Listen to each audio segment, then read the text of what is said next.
मराठवाड्यामध्ये अनेक ठिकाणी पेट्रोल डिझेल मिळताना दिसत नाही आहे. अनेक ठिकाणी कुठेतरी कमी पेट्रोल डिझेल देत आहेत. याकडे कशा प्रकारे याला लागून जाणीवपूर्वक दिसतोय किंवा काही ठिकाणी तुटवडा? मी आपल्याला एक सांगू इच्छितो, वारंवार केंद्र सरकारने सांगितलेलं आहे की पेट्रोल डिझेलचा स्ट्रॅटेजिक साठा आमच्याकडे आहे, त्याचा सप्लाय देखील योग्य प्रमाणात होतोय. पण विनाकारण जेव्हा पॅनिक तयार होतो आणि पॅनिक तयार झाल्यानंतर आपलं सप्लाय चेन कशी असते, आपली supply chain he over the years he evolve झालेली सप्लाय चेन असते.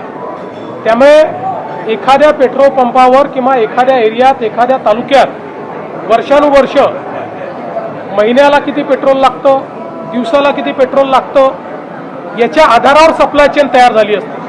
आणि मग अचानक जेव्हा अफवांवर आधारित लोक जास्त पेट्रोल भरणं सुरू करतात त्यावेळी ती सप्लाय चेन डिस्टर्ब होते. याचा अर्थ साठा कमी असं नाही आहे.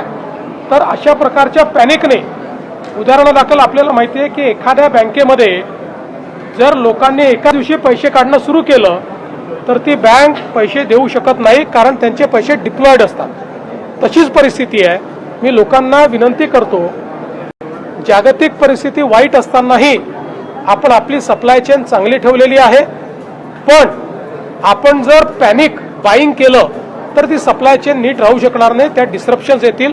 त्यामुळे सगळ्यांनी पेट्रोल ऑप्टिमली वापरावं आणि सप्लाय चेन डिस्टर्ब करू नये, अशा पद्धतीनं अफवांवर विश्वास ठेवू नये, अशा पद्धतीनं माझी विनंती आहे.